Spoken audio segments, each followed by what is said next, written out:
All right, so that's the story, the blast horror which happened. Could that have been avoided? Let's find out. What began as routine preparations for one of Kerala's biggest festivals has now turned into a heartbreaking tragedy on Tuesday afternoon. Around 3:30 p.m., a massive explosion ripped through a firecracker manufacturing unit in Mundathikudu near Vadakancheri in Kerala's Thrissur district. At least 13 people lost their lives and more than 40 were injured in the blast. The unit had reportedly been operating for over a decade and was preparing fireworks for the famous Thrissur Puram festival. The firecrackers were meant for the Tiruvambadi Devaswam, one of the main organizers of the festival. The facility spread across nearly 2 acres and consisted of 5 tin sheet sheds used for storing raw material, production and finished fireworks, but within minutes, the entire site was just reduced to rubble. Rescue operations were extremely difficult. Explosions kept occurring intermittently, even hours after the initial blast, and fire and rescue teams struggled to reach the spot because the access roads were narrow. At one point, embankments had to be broken to allow fire engines to enter the area. Locals say the intense summer heat may also have contributed to the fire spreading rapidly. It was around 3:15 or 3:30 in the afternoon, which started with a small fireworks explosion, and it turned within seconds. It turned out to be a big explosion. We were in the house, and the explosion made everyone to come out of the house and run. I don't know how many people was working over there. Within seconds, many local people came for the rescue, but it was very difficult for them to enter the area. And after that, the police, fire force, and medical teams were present for the rescue operation. But as the smoke clears, a much bigger question is now being asked. Could this disaster have been averted? Experts say the blast reportedly occurred at an unauthorized facility that did not meet safety standards prescribed under the explosive rules. According to former officials of the Petroleum and Explosive Safety Organization, fireworks manufacturing is supposed to happen only on licensed premises with approved layouts, strict safety distances between sheds, and limits on the quantity of explosives and the number of workers inside each unit. Investigators are now looking into whether those rules were followed at all. This tragedy has also revived memories of the deadly Puttingal temple fireworks disaster which happened a decade ago, which killed more than 100 people. After that incident, a judicial commission had recommended stricter safety enforcement, better training for workers and stronger oversight. But if those recommendations had been implemented, do you think those lives could have been saved today?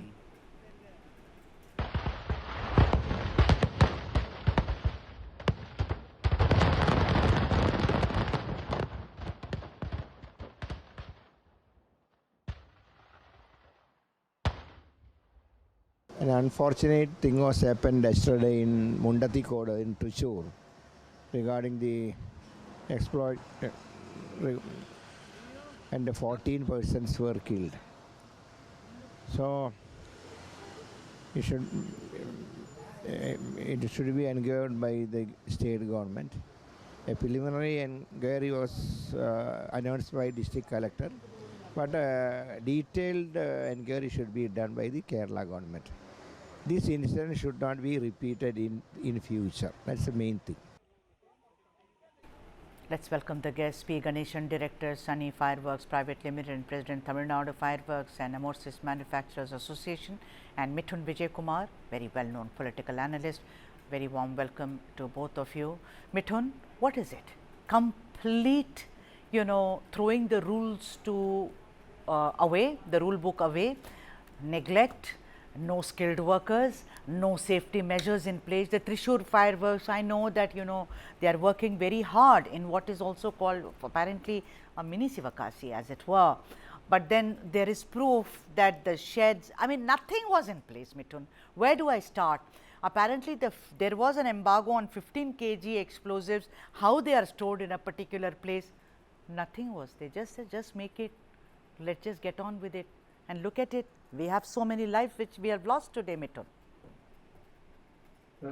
Sudhaji, very true.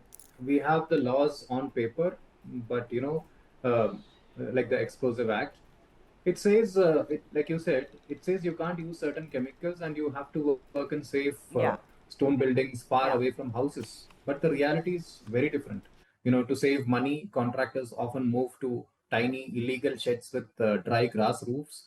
They use potassium chlorate because it's cheap and makes a very loud bang, which is much needed during Thrissur Puram. And even though it is banned, people are using it.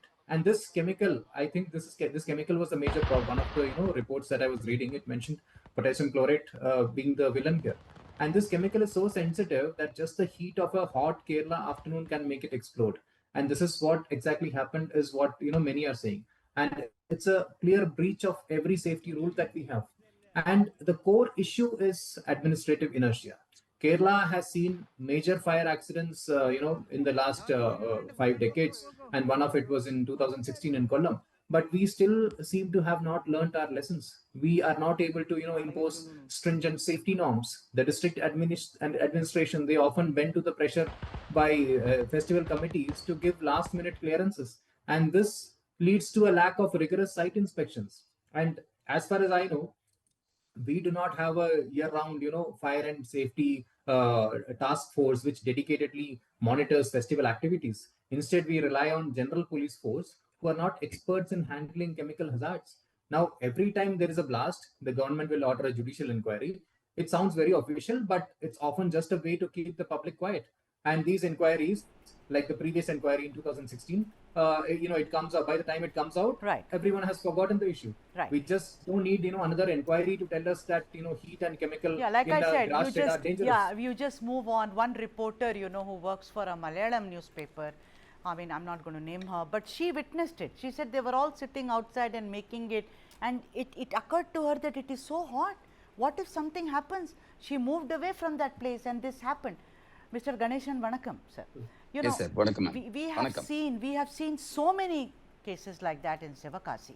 Now, so far as this is concerned, some of the, apart from the 15 kg embargo, some of the crackers like Amittu, Gundu, Kuriminal, these are all banned, Meshapu, these are all banned, but they are still being used. Where are these sheds, sir? Who is working on this, sir? Are you skilled enough? Where are the safety measures? I mean, do they, people who work in cracker factories, they are the most unfortunate. They are giving pleasure to other people who get voyeuristic pleasure and they lose their lives. Also, they have immense health problems. What is going on, Mr. Ganeshan? Ma'am, this is a deeply tragic incident, ma'am. See, because of these accidents, serious setback to our fireworks industry also. We are all following a very good rules and regulation, explosives rules 2008, ma'am. Swagasi strictly following this thing. See, this because of the main reason for these accidents, lack of these workers, ma'am, initially. And then we can say excess manpower engaged by the licensee, unauthorized mixing and filling outside approved building, and then use of prohibited chemicals like Factories, potassium no, they chloride. are all Yes, criminals. ma'am. Close the factories. Why will you Yes, get ma'am. unskilled workers just because you have a license and ask Yes, them to ma'am. die? Close them down. Mithun, Yes. don't you think they should be shut down? What is there? After all, fireworks, the God is not asking for fireworks. God is saying everyone should be safe. That's what our gods are telling. What is this? That you get a license and you're happily keeping unskilled workers, and little children are Definitely. also. Ma'am, actually, ma'am, 1 minute, ma'am. See, if they are following the rules and regulation, such kind of accident will not happen, ma'am. Because of this licensee's problem only it happened. It's my humble All right, submission, I ma'am. understood. Mithun, come in here. Yeah. What is the point? Sudhaji, see, what what's surprising is how can a massive firework unit operate in an unlicensed shed without the local authorities knowing about it? This is either total incompetence or administrative corruption, and that needs to be investigated. And the revenue and police departments, they often turn a blind eye to these units because of local political pressure, and the government is responsible for allowing this unlicensed outsourcing, and it has become a normal way of doing business in Kerala these days. And we just don't need another inquiry. I mean, like I told, We don't need another inquiry to tell us that, heat and chemicals in a grass shed are dangerous. We need the government to actually do its job of inspecting these sites before people are not talking about. The ones who are dying in these sheds, they are not, the big licensed contractors. They are often the unskilled daily wage laborers, like you mentioned. Sometimes, even migrants who have zero training in handling explosives, and they are given a recipe and told to mix when an expert is not supervising the mixing of chemicals. I mean, you're not looking at a factory, you are looking at a, time bomb. And the government in Kerala needs to track, all these activities. They should make sure that, this is happening in a licensed manner. Some collusion. We have discussed this story. Mithun, it has happened in Sivakasi time and again. It happens in every other place. It is not about a specific government. Successive governments, they are all in it together. Mr. Ganeshan, don't you think that there is a big nexus? He is involved with him, hand in glove, police, local authorities. Otherwise, how can this happen, sir? Ma'am, recently some accidents happen in and around Sivakasi, ma'am. See, only the unauthorized people, unauthorized place only it is happening, ma'am. Perfect license, following the rules and regulation, it is not happening, ma'am. See, it's a century-old fireworks industry. And even in Kerala, everybody knows how to handle the chemical and all. It's really a no, but this factory was very old, no? Yes. It cannot be that it is unauthorized. No, there is, Mithun, don't you think, last word to you, I'm completely running out of time. Unauthorized, this was not unauthorized. Year after year, they make fireworks for Thrissur Puram festival. So, getting the license or authorization is not the problem, Sudhaji. In South, we have this weird obsession with the loud thud, right? Yeah. So, and everyone wants that loudest bang to show their temple is the best. Yeah, but to get that sound, you need more pressure and, more dangerous chemical mixes. That's what is happening here. So, even a licensed manufacturer might be, taking the unauthorized route just to make sure that there is the loudest bang in the during the festival.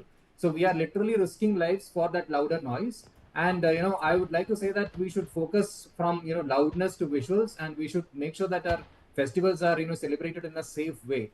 And for that, we need to ensure that there is a centralized manufacturing. We need to move away from these backyard sheds to at least government monitored manufacturing hubs. We should transition to green crackers and use less hazardous chemicals.